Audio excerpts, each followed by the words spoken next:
ce nouveau rendez-vous de Penser le présent. Ce soir, on a la chance, la joie, l'honneur d'être avec Leda Catunda et Erika Verzutti. Et on est également en compagnie d'Inès Dan et Julie Boukobza qui sont respectivement proches et commissaires des artistes de deux expositions que vous allez pouvoir voir ou que vous avez peut-être déjà vues à Paris et sur lesquelles on va revenir. Je vais laisser Inès Dan présenter le travail de Leda, Julie Boukobza introduire Erika et puis ensuite on échangera sur leur travail tout ensemble. Bienvenue à toutes et à tous et merci à Erika Verzutti et Leda Catunda ainsi qu'aux commissaires de nous faire l'honneur et l'amitié d'être avec nous ce soir pour penser le présent.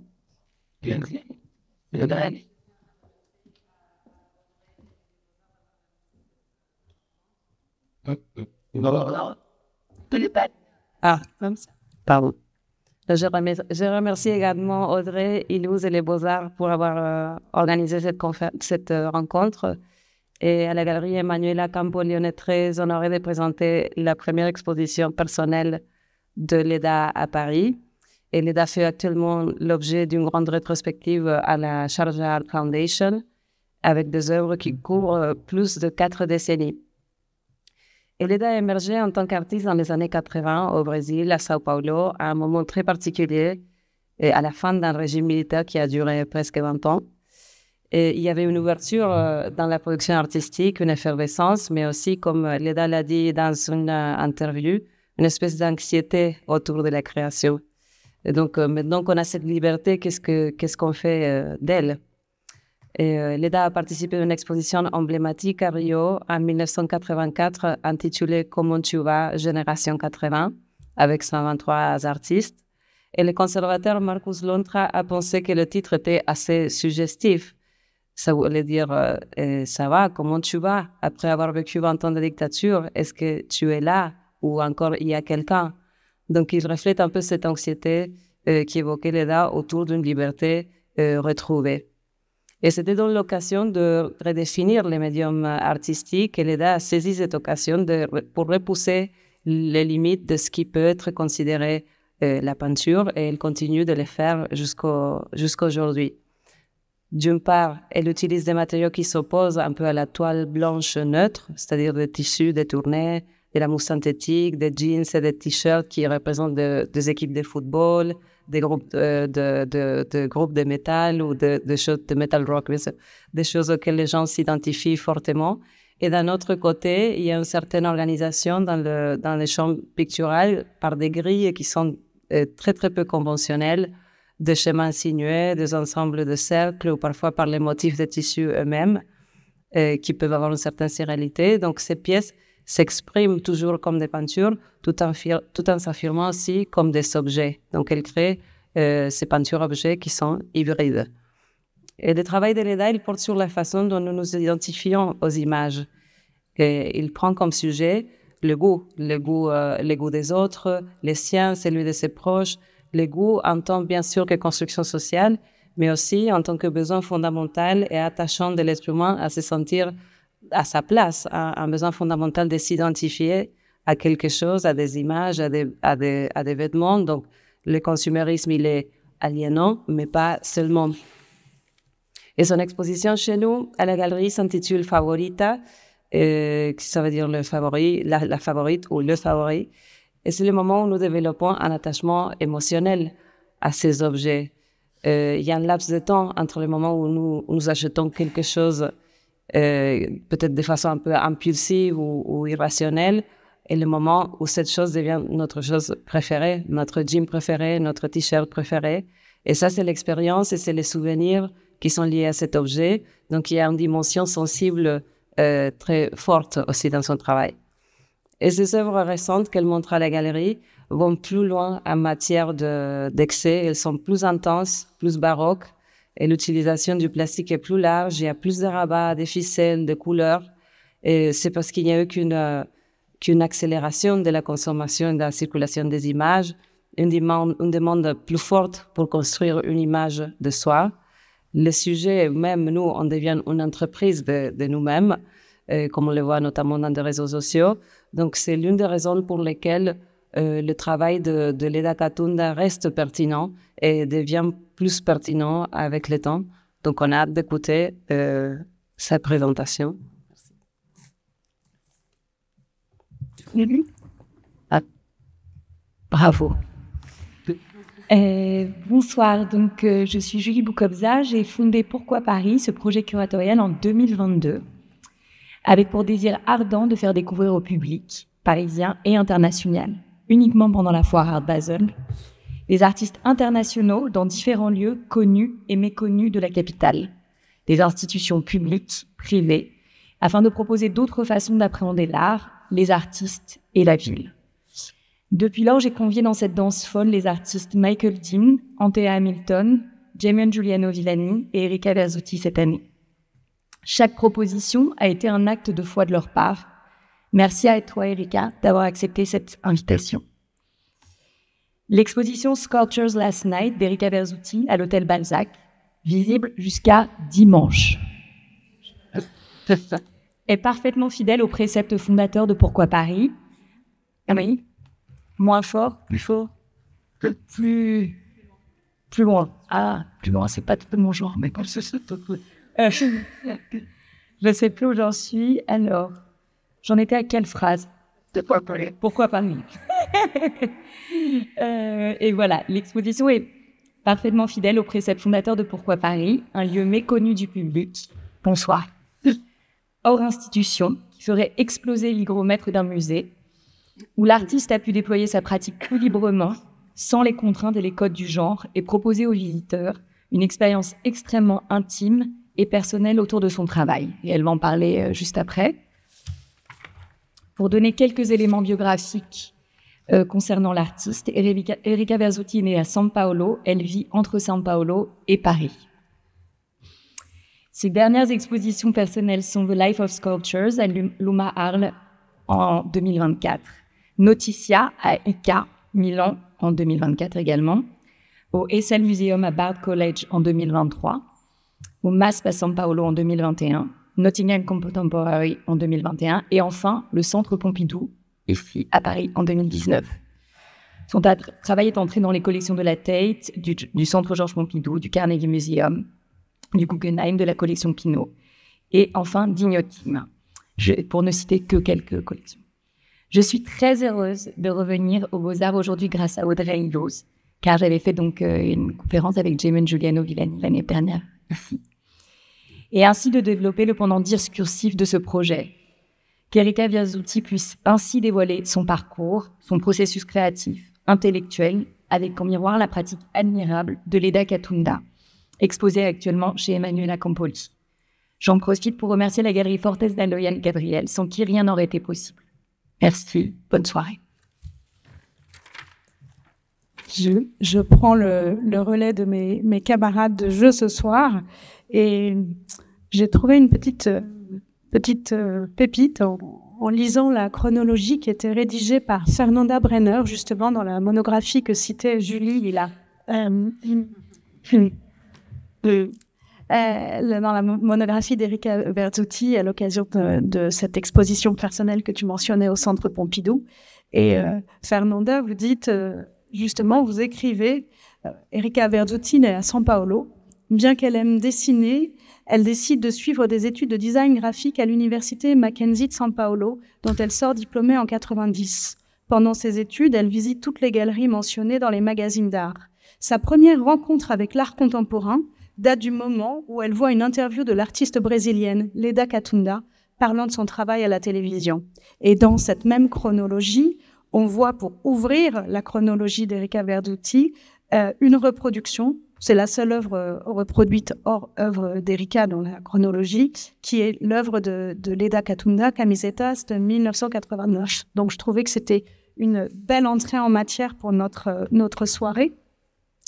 Et vous connaissez bien toutes les deux, au-delà d'une galerie qui était mentionnée et d'un substrat culturel, ce sont déjà deux facteurs énormes. Vos œuvres, bien que formellement assez éloignées, partagent de nombreuses affinités. L'une peut rehausser à la peinture la sculpture quand l'autre déborde du cadre et emmène la peinture sur le terrain du volume. On en a de magnifiques exemples dans l'exposition de Leda en ce moment à la galerie. La tactilité, la sensualité doublée d'une critique féministe sous-jacente, une attention au titre où le féminin l'emporte bien souvent sur le masculin, favorita, on va en parler, ou jaspera, une présence sexuelle qui dépasse l'érotisme, mais avant tout une énergie vitale que l'on retrouve dans chacune de vos 2 expositions, comme vous l'aurez compris, visibles en ce moment à Paris. Donc nous sommes ravis ce soir d'entendre vos 2 voix et de faire apparaître aussi en creux ces liens ténus entre vos pratiques. Donc bienvenue à toutes les 2 et je laisse la parole à Leda Catunda.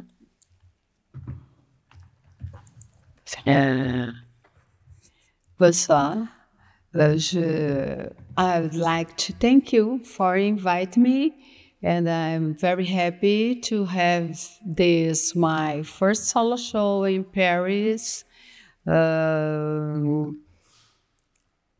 After so many years that I had a show in Museum of Modern Art at the Beaubourg named Modernité, where I was among Brazilian artists in the 80s.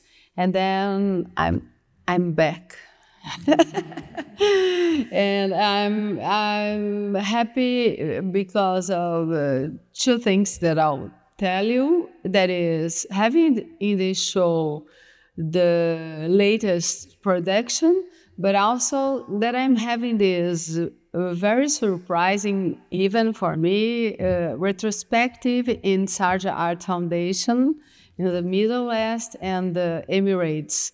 And when they invite me, it was like really a retrospective, you know, like, and then it happens like magic, like taking works from all over. And then I said, oh, don't you want to take just São Paulo works? Like, no, Leda, it has to be all over the world. And so there are things from Seoul, things from London, from US, Brazil, interior of Brazil, and everywhere. And so I'll show you. I bring pictures because Sarja, if somebody wants to go, it stays there until February. And it works, really. Like, for me. And no, because it's so surprised that they are so interested in contemporary art, that they are so serious. They gave me 2 buildings, and they made a very serious, good hanging, and we had an enormous public. All of this was a very important experience to me. And so, and here, this is, maybe I'll have to come back to this image in the end, but I will start in a very fast way. I developed my work since the 80s till now, which is, those are first works from 83. I was in the university. And at that time, painting was dead. This is what teacher says. So painting is dead, and so you don't have to have painting. And so there was no painting in the university. So it's erased. And so just new technologies, but we want to paint anyway. So we start to paint at home, like... but as the teachers were most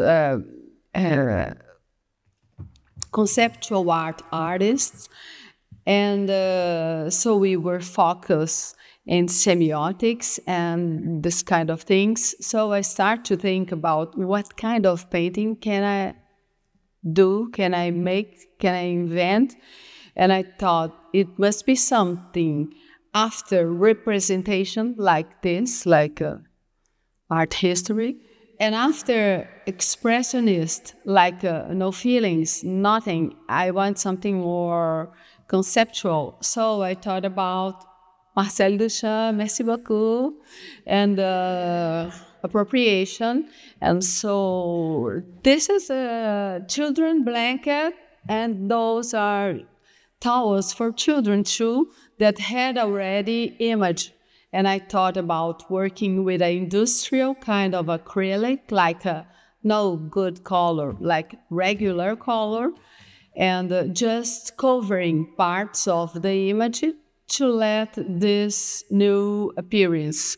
I call it vedação when you cover. And besides the new image that happens after covering many parts, you have the meaning of objects. Like those are things you have home, towels, blankets, and are the places where you found at that moment a great group of images, like images that are in the sofa, in the towels, and the kitchens. I like to have these daily images that are home, that are around, and have it on those objects, and then in my paintings. Mm-hmm. Jumping to the 90s, after having those that were a bit figurative, and even with this child kind of image, I decided to go for something more abstract, even continuing on appropriation, like the red mounts on these 2 mounts from 94. So I got the value of the red velvet, and then I start to put some fun inside of the work, because I never liked much that flat kind of painting on the canvas, and I like the work to approach to the observer. Here I am, something with this volume. And also for the work to have its own body. And so a kind of intimacy, places that you can't see, that are hidden. And so I start with this, and then I go further. I can show you everything. And then this is the 2000s, when they started this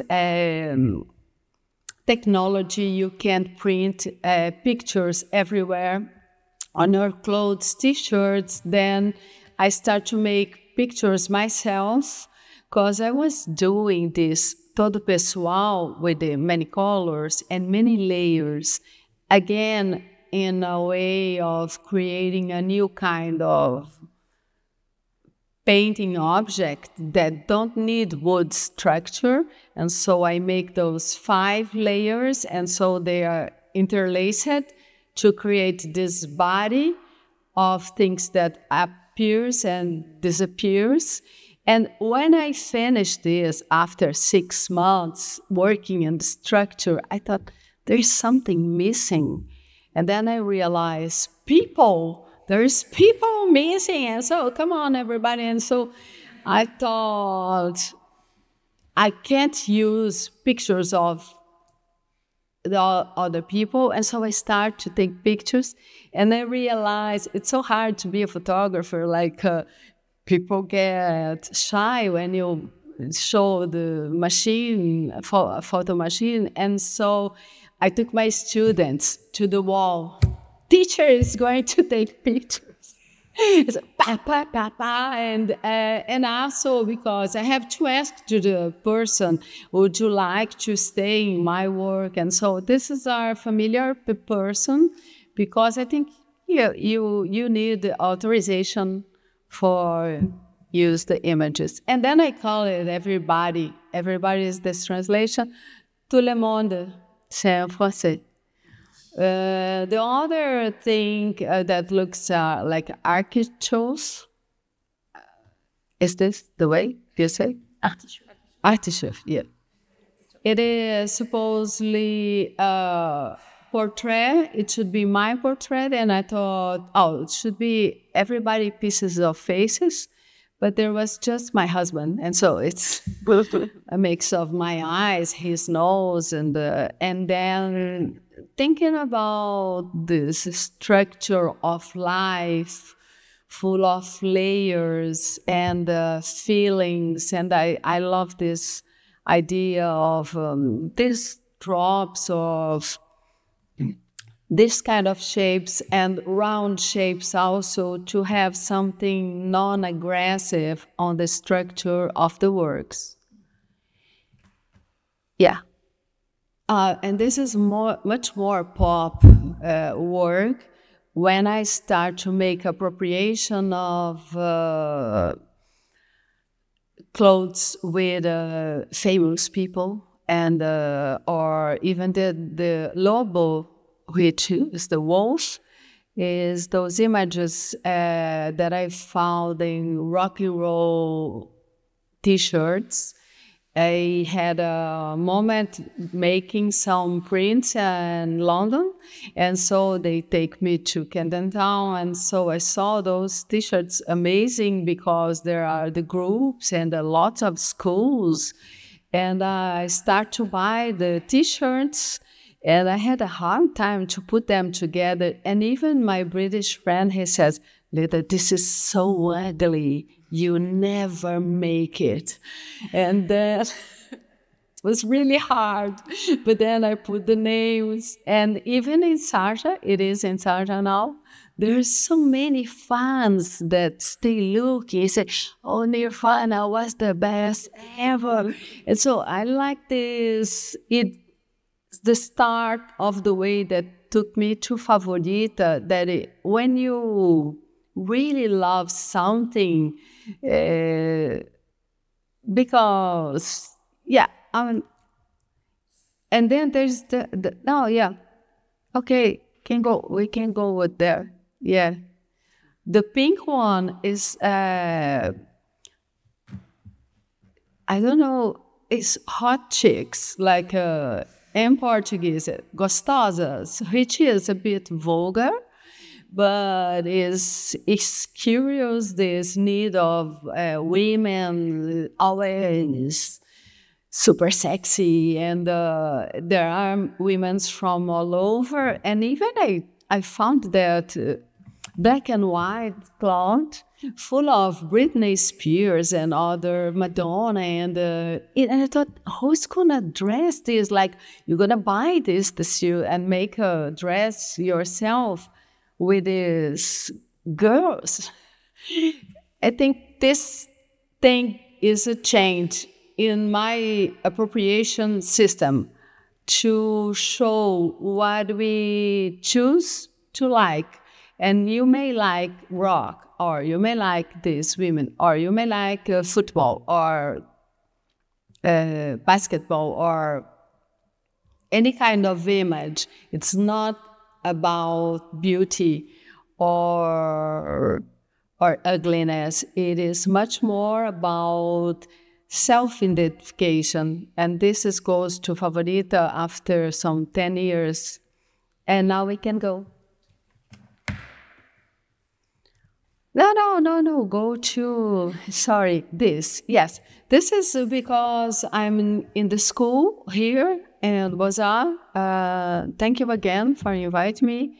And this is about my creative process that many times starts with those watercolors, where I start to plan how I'm gonna shape a work. And then I go after the images. And sometimes it works, so they became good works of art, or good painting objects, that's how I call it. Sometimes it doesn't, but it helps me a lot. I think next. Yeah, this is again about this appropriation just on surf matter. I found those woods that looks like surfboards. And I had many surfers friends, and they gave me the T-shirts, and And then in the opening, they were just in front of this work. It was curious. And then even the gallery sells for a surf collector, a collector who is a surfist. It's kind of curious. And again, the images are not beautiful or ugly. They are curious. And there was a surfer that spoke to me, and he says, "Oh, this Maverick, which is in the T-shirt, is an amazing film." And I said, "Yes, sure. Yeah. I haven't seen it, but yeah, we may go forward." Yeah, this is Sartre, my retrospective, and as they have this high ceiling building, they choose to have some of those suspended painting objects. That is something quite new that I start to make since the biennial in 2018 in São Paulo. And so it was so great to see the works flying all over. The last one is that one with skirts, which is similar of one of the works that are in Campoli here in Paris. Next. Oh, yeah. And here you have another view. So there are some works from the 80s, like that blanket with the leopard, and the rock and roll works were above. And there were some other works in the back. Next. Yeah. The red one is from the 90s. The belly is here again. And those waterfalls full of green cottons are from 2022. And the architects again. The next. This is Bruce Lee. Bruce Lee, I love him. This is there are things that people love, but I love Bruce Lee. And so I bought a lot of Bruce Lee, and I prepared this special work. Let's go. And this was one that I prepared in 2020 during the pandemic in the studio for this special place, Ica Milano, which has a very large window. So I decided to work with the plastic. I'm very interested to keep working with transparent plastic. So you have the light crossing. It's a kind of installation properly. Next. Oh, yeah, but I think no, I have few more. Yeah, okay. Yeah, in Favorita, this is Favorita, and this is, I was thinking about putting many things together, but actually there are many jeans, pants, and Favorita is the jeans that you think fits you better. It makes you slim and lucky. And, every time you use, and so you keep waiting for go to watch and come back to you. And what I think is that in this capitalism that we live, like sleep, wake up, eat, work, sleep again, to work again in another day, so it's too much work, have no time. And so I believe this is what I like in art, and what I like in people is some shortcuts that are a bit nonsense. How can a clothes give you luck? And so you start to believe in your jeans, or you start to believe in your team, like I believe in Santos too. And it's my team in São Paulo, Pelé team, okay?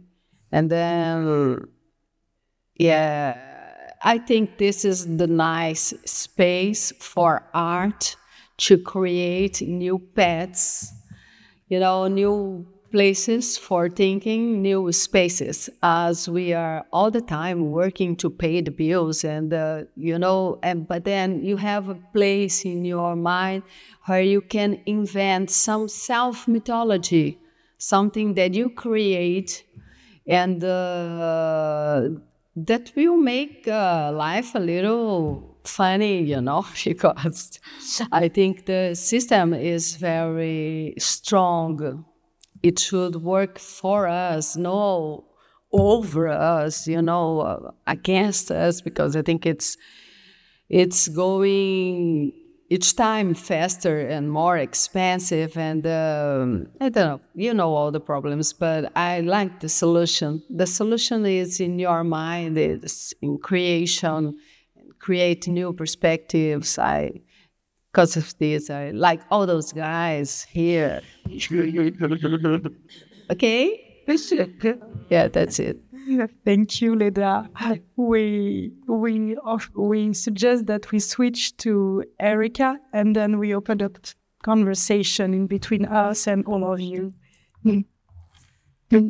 Erika, would you like to let us know a little bit about your show in the room 103 of Hotel Balzac and the very specific context of this show? Bonsoir. Je suis touchée, en fait, d'être ici avec Leda, de l'écouter parler et de toujours apprendre. Je promets que la prochaine, je vais parler français. Et so I'm going to just be guided by this exhibition that is on now. And I hope it's a way of getting to know the work as if you were, as Julie said, it's an intimate situation, to an encounter with the work. So I hope it's like when you go somewhere, you befriend someone without knowing so much about their past. So this exhibition is a little bit about encounter that I believe everything points to encounter as an antidote to the isolation that we're being, that we don't even know. C'est mieux comme ça? Okay. Did you hear what I said so far? It's very important about meeting people in an intimate situation in a room. You're going to meet the works there, and maybe you're going to befriend them without knowing so much about their past, like what we do with people. So I hope this will be a way of presenting the work without, from this point of view, like this encounter about starting with this show that is happening right now. This is a drawing, like the first drawing of the vision of making this show. And it is a little bit exaggerated. It's like many sculptures in a room and having a good time. I don't know what time they're having, but it's exaggerated. It's like all the possibilities are there, and it's a vision that it was all about. I mean, I'm going to say this many times. A lot about surfaces, of putting these things on different surfaces of a bed and a carpet, and excitement and terror of that this could be like a very bad idea. And also I avoided telling people, even my friends, that we're going to do this project in a hotel room. So the entire year I was saying, yeah, we're going to do something in a very small room with lots of sculptures inside, because I didn't want this to have like the loaded tradition of the hotel, of being showing in a hotel room that is already genre, until the last minute, so that also you could have this encounter without being too defensive about it, as I would be.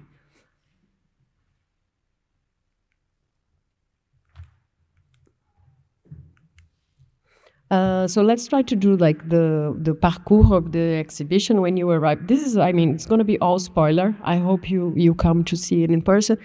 When you arrive at the hotel and you don't know exactly what to expect, there is this wall on hallway, not the hallway, but the corridor, there is this work that kind of signs to the door.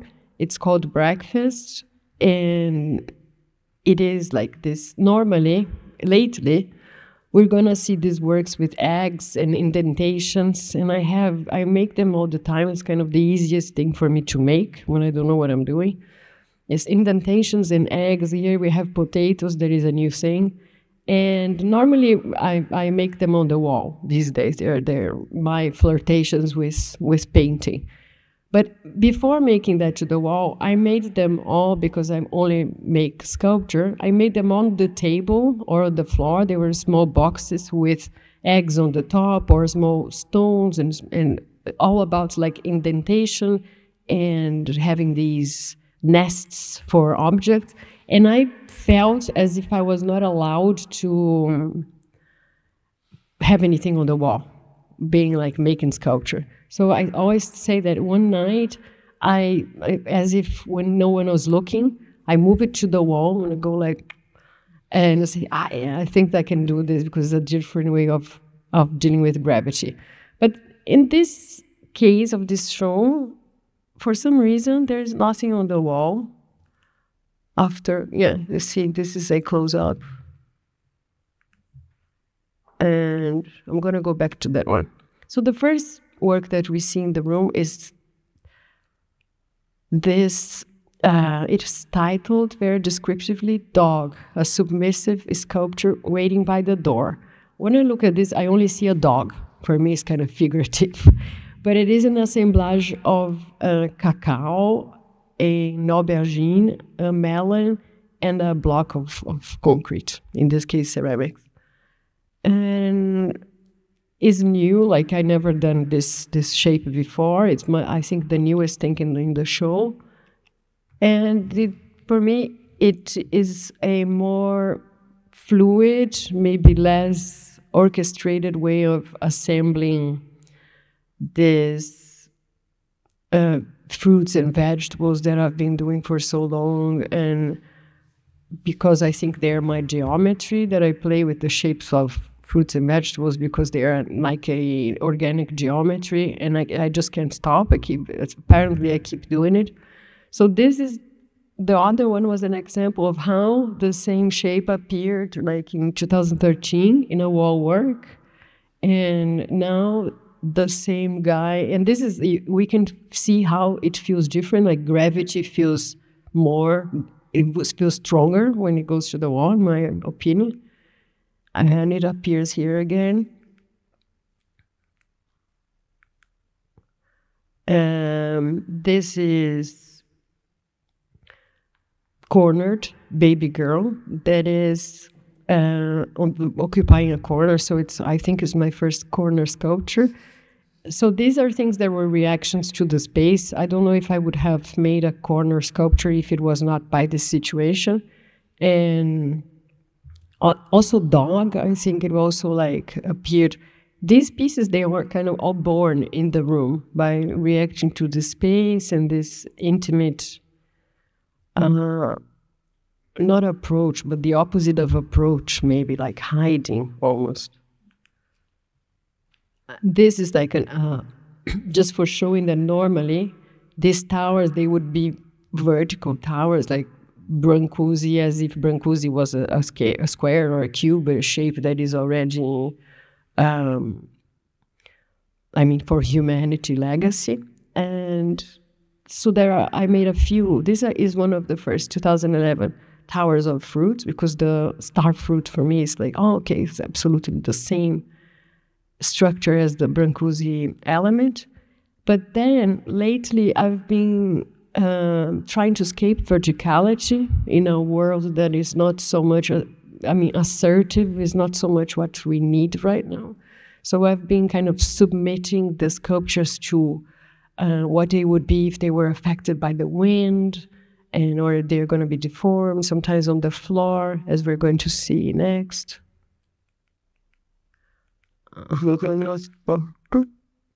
Okay, this is an interesting view that you can feel a little bit the vibe of the room. that you get to see, this is a mirror here, so you get to see 3 of these creatures, elements, sculptures inhabiting this room. This is a very explicit view of the bed. And so there is something of a main scene, no? That's kind of the center of the scene. There are so many things like we can say about it, and they're kind of all true. It is staging, it's crime scene, sex scene, morning after, and they seem like to accumulate there. It's all in the movement of the sheets. I think there's a lot to them, as if sometimes I think it's the sheets that they are the sculpture, and the pieces are just there reacting to the sheets. And when I was thinking something, while we were talking, I thought that maybe these sculptures, they're not necessarily in the same time, as in time not being linear, because each one has its scene and is having their own thing. So because I was thinking, like, I don't think that the baby girl, there is a cornered sculpture that is kind of grounded, there is so much narrative that we can I don't know if apply to it or listen to the sculpture. There's so many narrative and abstraction going on at the same time that I really don't think it's the case of me saying anything about what could be the narratives that kind of flow out of this situation. But I don't think there is no situation like, oh, she's cornered and they're in bed, and I think they have had sex, and the dog, what is the dog doing? He's a slave. So I don't think they're kind of in the same time. And this was a thing that just came to me right now. And then we were talking with Audrey before, and you mentioned like, oh, the title of the tower is Porn Star, and it's Porn Star because there was like a splash of paint to the top of the tower. There was I think already trying to attribute some kind of action to the sculpture by pouring paint, like something is happening here, even back then. And I was thinking, is this porn? Like this show. And then is something that we were also talking about, that I always say this, that I feel there are 3 entrances to the work, the way I work, that sometimes it starts from the material itself, the shapes and the material, the temperature, etc., all the sculpture realm. And the second one is idea, that is, for me, is not so frequent. And this time is very much idea-based, because we were like exchanging ideas and the motivation that I said, I want something to get to know people. And so there are there's a lot of idea, and they're going to be all inside this small room, and they're going to be over each other. So. And the third is image, that there are some shows that are all image-based. There are like all Instagram, can be like pictures of cakes, or could even be pornography, could be makeup, still of a film. And this, strangely, this show didn't come from image. And when you talked about like, when said the porn star, I was like, there is no porn image associated to it. So this comes very much from a mix of material and idea.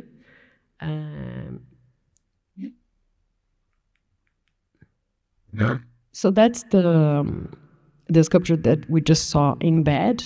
So she will normally go through the wall, as this is kind of the mother, the historic mother of all of them, as if it was a Venus. There is something that is a generation of some kind of Venus there for me, like a female shape inside the work, and I don't really do human figure. And since then, like the bananas are now much, much bigger. That was, I used to use the real fruit for casting, so that this one is kind of this small, because you can see like the small bananas and a coconut and a pomegranate. And now everything is handmade. So the pomegranate is this big, and the bananas can go any size. So this is some the way that the work comes out today is more, it's more free.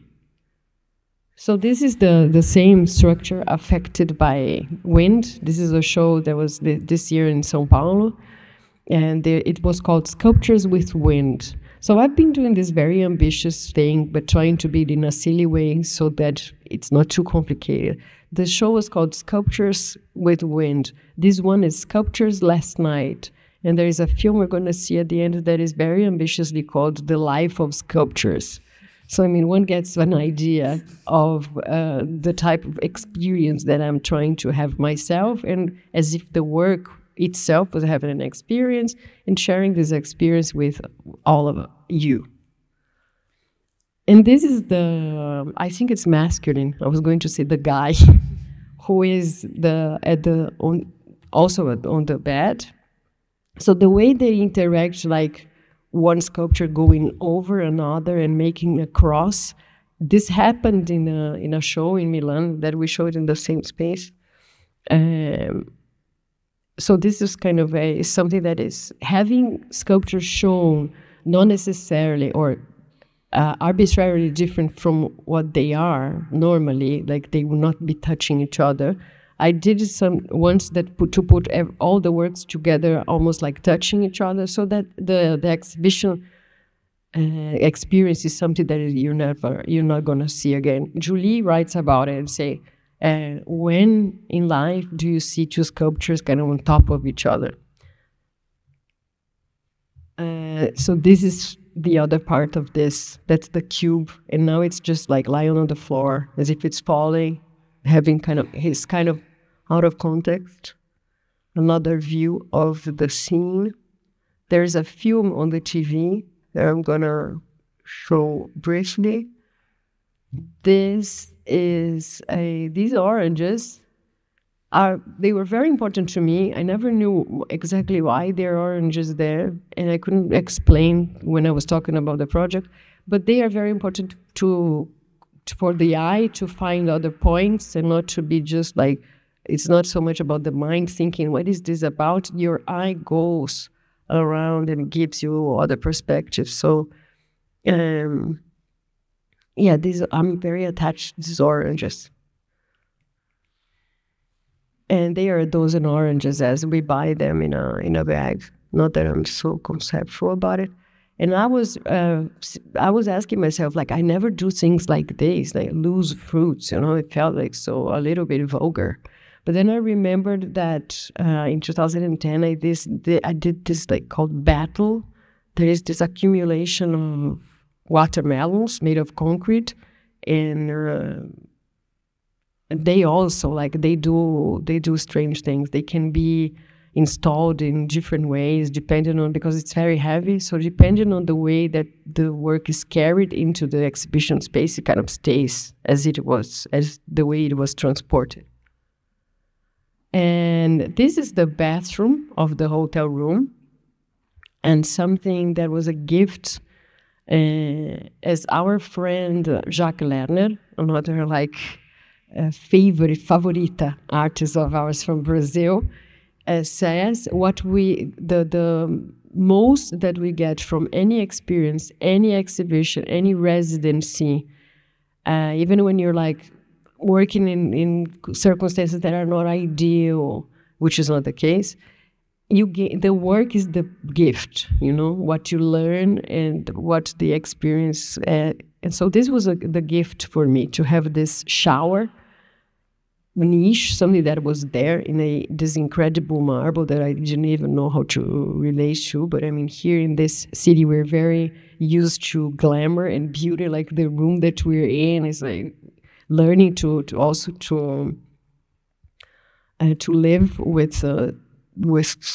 so much power of the buildings and so. So this Romana, she in 2011, she was like this, and now she's in the shower. So this is a kind of papier-mâché version of, again, distorted by circumstances, by architecture, by climate change, you name it. They're like really, they don't know what to do. They're being distorted these days. And this splash of paint, it came from the sense, actually, let's gonna get all the sculptures wet. Let's open the shower. And so it was, yeah, but this is not gonna stay, it's gonna be a puddle.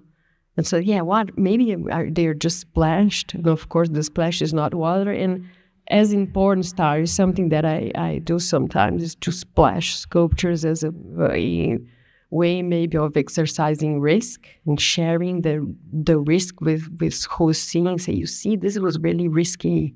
Could have gone really bad.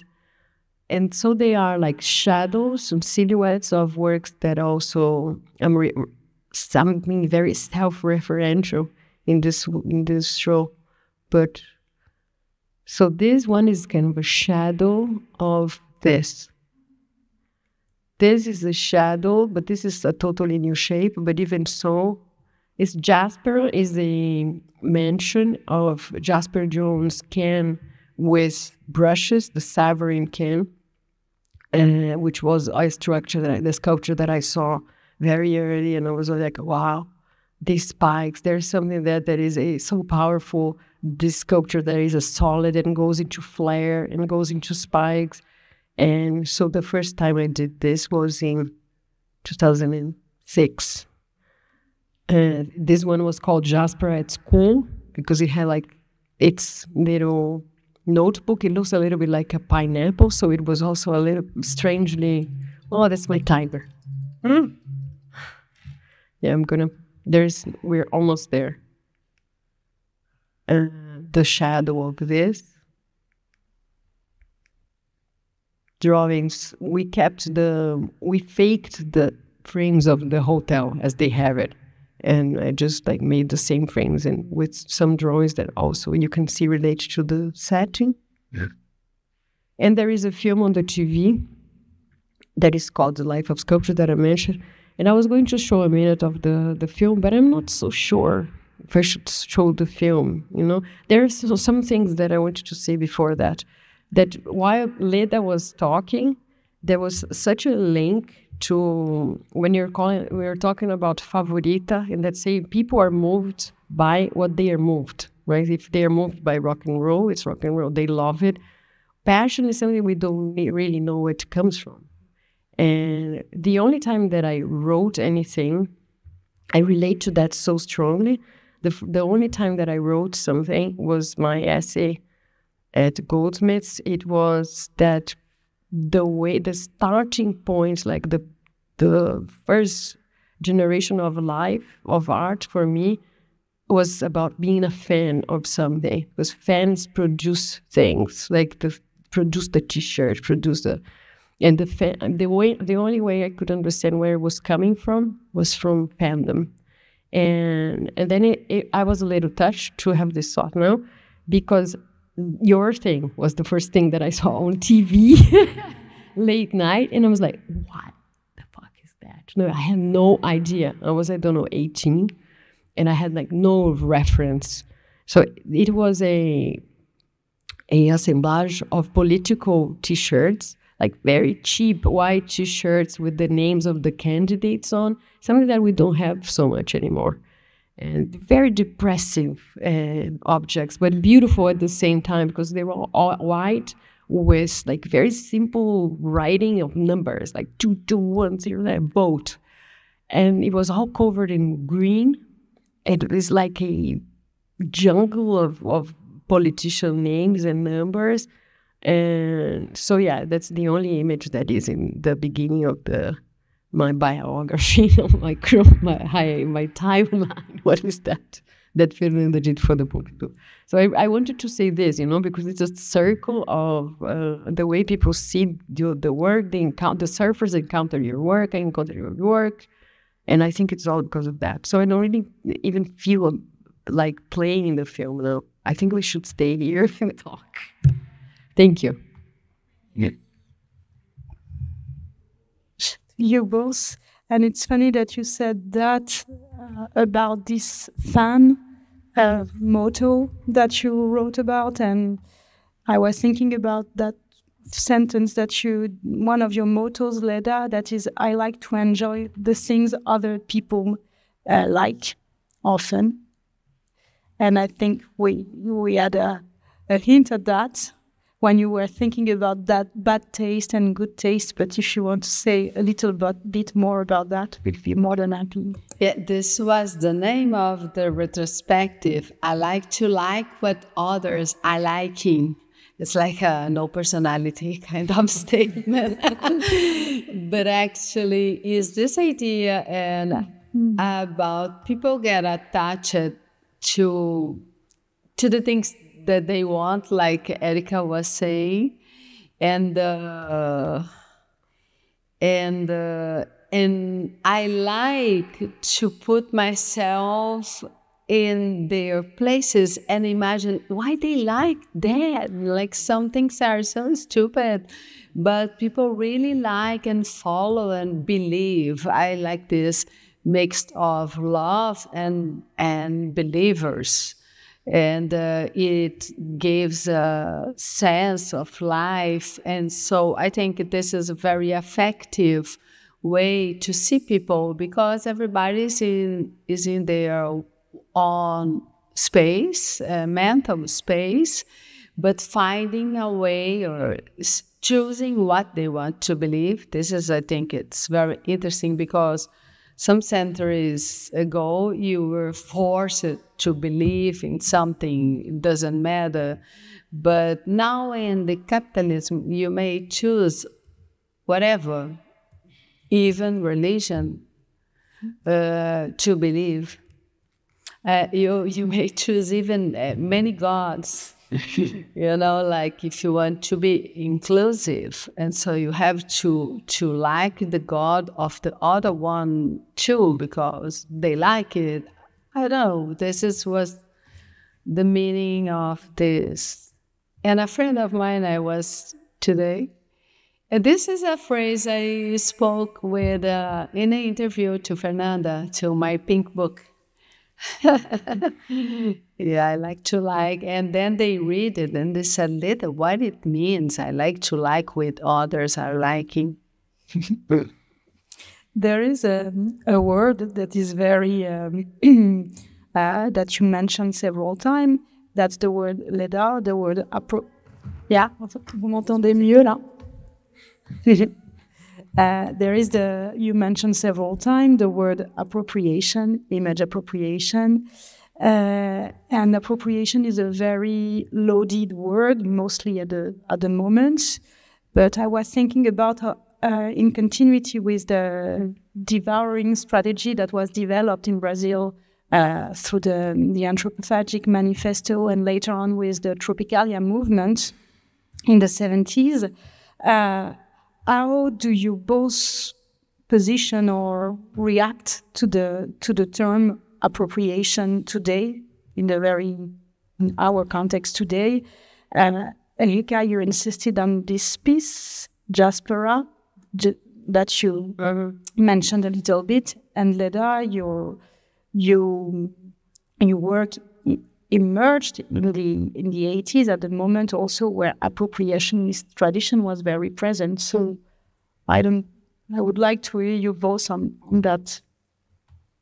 Did you like this? Not the way that. Yeah, I would say I want to hear Leda talk about appropriation. No, but the way that I think I appropriate art history references, as in the Jasper John case, sometimes it can be Philip Guston, it can be Tarsila do Amaral, it can be. It's normally, I say, it's almost like I want to eat thing, and it's not so much in the historical sense of anthropophagy. I really want to eat these things because they are solid presentation, or there's something. It's always tactile. What attracts me to want to appropriate something. So it's a little bit. I don't know the words, but it's not organized. And the thing is that I treat appropriation of history of art. I don't treat it. It happens like this, as the same way that I treat fruits and vegetables or an image in the newspaper, and everything comes. And in this case, I would say yes, anthropophagia, because these things are coming and they are inside a certain ethics that I feel that is like my job description, is to have a certain ethics that, but through that, things are going to pass. We have this illusion of kind of grinding things somehow and extruding them the other side. In the case, yes, but I feel that it's intuitive, maybe, the way that I relate to the manifesto of anthropophagia. For me, it was always a scary thing. Like, what it is proposing that we eat Europe and then we have to do something. If I never really completely get it, I mean, I don't know. Yeah, I think in my case, it is the initial creative process. Like, I will not, because I had a lot of classes of drawings, and you have to observe the naked people and some objects and make the drawings. And I had a teacher. He always says, "You didn't get there." Where should I arrive? And I'm giving my best. And so I said, I don't want a drawing. I don't want to create image. I want to take image that's already done. But the most of this process is connected with the idea of collage from the Dada, and then the new Dadas that are called the pop guys in U.S. like Rauschenberg and Jasper Johns, and of course Andrew Warhol. It was strong for me, those colors, those written things on the works. And so this was the start. And then it keeps on my creative process, the idea of put things together, paint it over again. And I never thought much about anthropophagy. Even I was very influenced by those modernists, but yeah, that's the way. Insert. I was also maybe a question for Julie also, just because how did you come with this idea of the automne? Alors, first, so we started speaking because it was actually, we're at the end of the year, France, Brazil. So we were starting to speak exactly a year ago with Erika, and she was telling me she wanted to do something outside of the institution. She wanted to have fun. She wanted to do something different, and she felt I would be a good companion for this. And me, it was very weird associations. Analysis makes the work. I was thinking about her sculptures, and I said, I don't know why I see your sculptures like small versions. I see them as beauty products. I see them as jewelry. I see them as makeup. Why don't we do something close to a bathroom? So that was that simple. I was like, I would see your work in a bathroom, but a bathroom alone, going to a showroom of a bathroom is not super fun. So I was trying to I don't know, tell me actually if I'm wrong, because my memory is always a bit fragmented. Then I think we thought about the hotel room, and you can always interrupt me. And I said, okay, the hotel room, it's done. It's so done. Like from Hans Erik in the 90s, from art fairs in the bathroom, we actually had a lot of references to the Gramercy Park. First iteration of the Armory show as we see it now in the 90s with Colleen DeLand and stuff like this, but not all the references were very evocative for us. So I was like, okay, but so let's think of a hotel. Let's see if we can find the place we want. And that was actually a very fun part of the project, like which hotel. I grew up here. This is my hometown. I think I know it well, but actually not so well sometimes. And we were really trying to be in a quest of like finding the right space, the right room in that space, the right bathroom in that space, the right light, the right feel, the right lobby, the right bar, the right street, the right name. Balzac. So it was kind of, we were very lucky, I think, because really we didn't expect to find a place that really fitted exactly the work, but not too much as well, because it's not about so it needs to be a bit disruptive as well. And finding this exact room 103 with these proportions. And yes, I think it was a miracle, but we found this place. No, we worked so hard. No, we worked a lot also, it's true. No, because it was not, the hotel is, it's very chic, which I panicked and we're probably just saying, no, you cannot possibly do it here, it's chic, it's ridiculous. But it's very formal, the way that room serves the purpose, because we were looking around rooms in Paris, that was fun. And then something that we really try to avoid, that I try to avoid in life, is irony. And really didn't want this to be ironic or retro, or I don't know, or narrative per se, because the works are already very crazy. So it's again a tactile approach. We chose the surfaces more than, and then we were very lucky to be it's Balzac. It's very simple. Yeah, and also that it's not a place that everybody knows in Paris. It was just refurbished a year ago. I think it's super important because for my project, I always try to surprise the real Parisians as well, that it's not just for the international audience, but anyone here. I've never been there. And there's this cinema also in that street, so Le Cinéma Le Balzac, which is a cinema, art house cinema that is, I thought was also important because at one point we almost thought about showing this film in the cinema. And it was the last house of Balzac with Madame Anska, so all of it made sense in a way. And voilà. Je propose qu'on ouvre un petit peu la conversation à la salle. Si vous avez des questions, on peut traduire aussi si vous voulez les poser en français. N'hésitez pas, je sais qu'il y a... je vous propose qu'on ouvre un petit peu les questions. Et on en a plein d'autres si vous voulez. Maybe Fernanda wants to ask a question. Alors,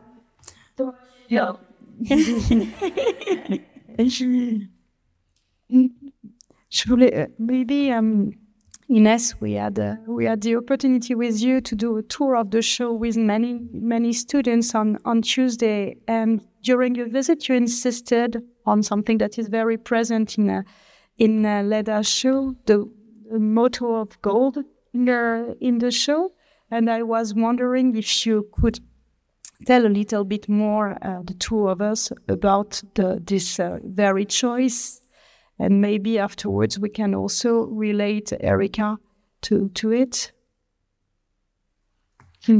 It's both of you also. Would you like to play? I can wrong, you tell me. I think as in many pop works, there's a tension between a celebration and something that is something critical, like something that there's a criticism on consumerism, but there's also kind of the joy that consumerism brings us, this feeling of feeling that you belong to something, that you identify with something. And the golden works that she has shown in a Sao Paulo biennial that was called El Dorado, and refers to the kind of colonial dream or fantasy of El Dorado as something that deserves to be discovered and extracted limitlessly. And so all these paths are also kind of these geographies that Leda does in her works that kind of organize the painting, and a way of organizing them is showing the path of El Dorado. But then, of course, the gold is used also for something formal, which can be, kind of the beauty of something gold and chic. But it's complete. Yes. It starts because I made those Eldorados for an installation on the Biennial 2018. Besides this curator, also artist, Sofia Borges, and she says she wanna make tragedy because she has some pictures of Greek statues, and then I said, I'll make the blood, everything will be red. And she said, no blood. And I want something divine, spiritual. And then I went to the gold, but then to the El Dorado, which was a mix of idea of the being rich by founding and extracting all the gold as you can, but then there is this romance that talks about the El Dorado, meeting your happiness, and so even also your spiritual freedom or something like this. So there are many metaphors around this. But I thought it was funny when you said about colonization. It's not something so direct, but in a way it is also. And that's why also, maybe it's not gold straightforward, but there is also a bulk of works in your work, Erika, that deal more straightforwardly to colonialism. I think that the use of the cacao and the cacao tower, for instance, or another older piece called A Guerra do Brasil from 2020. Yeah, the references to colonialism, they are not spoken. I don't feel like that I listen more than I speak. In that case, I listen more than I speak, I think, about colonialism and how to revise it. And I read about it, some people are helping me, and I mean, almost everyone, people who should really understand it are not getting it at all. But sometimes it comes as because we're dealing it very strongly now, as in the art scene in São Paulo. That's what I know more than Rio right now, is very effervescent, as one says. That people are really facing the challenge to bring this subject. I mean, it's not this subject, it's just reality to the table. It's a very rich production of discussion and different propositions in the arts and the way to do it. So I am always trying to find ways. I've tried to focus on the way to do it, because I don't know if I have so much to say, but the way I say very little sometimes. The Cocoa Tower has the one that I did now in São Paulo has a very explicit quotation of the news and media as part of a play in what determines what our life's going to be like. So the Cocoa Tower, yes, cacao is very tropical Brazil or our world, south of the world. And it appears as this shape that it will compose a strong structure, again in Brancusi, coming from modernism to become something else. And she's laying down, she's not standing anymore. She was standing once with a green and yellow drop of paint, again the splash of the paint, during the Bolsonaro years. And I had this show at MASP, and it was kind of a panoramic show, but the new work was this tower of cocoa with red, pink, red, yellow and green paint poured onto it, because at that time the flag and the national color that are green and yellow was totally appropriated by the extreme right, and it was like this for the past 10 years. And the national symbols as the football shirt, and talking about belonging, we were deprived of that, of the national symbols, even for football. That is something very cliche about Brazil. So I was trying to I did them very pale. The green was very pale, the yellow was very pale, and tried to address that fading and coming back, the fading in and fading out of the way that we were being treated as a nation. At the time, it was like the years of terror, and we were just gaining back the colors and the flag. It was just now in the manifestations, like this last month, that we had the flag as something. Not that we had an American flag in a manifestation in São Paulo. That was sad enough, like people in Brazil going for pro-Trump and showing a gigantic American flag. It was really violent, like really shocking. But we just like got a bigger Brazilian flag, and the colors are coming back. And I mean, it doesn't matter. To be nationalistic is also like not the goal here. It's the opposite. Mm-hmm. But the sense of belonging, I think, and having it's the Brazilian spirit. All the cliches, they are always cliches for a reason. So there is this thing of the joy and the warmth of the country. That's why we speak so loud, because we have open spaces. I heard this theory.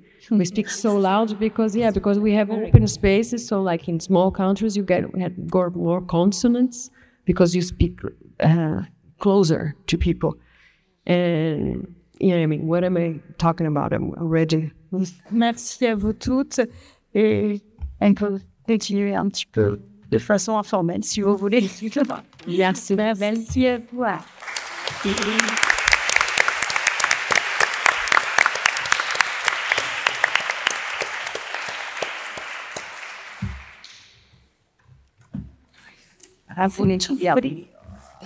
We're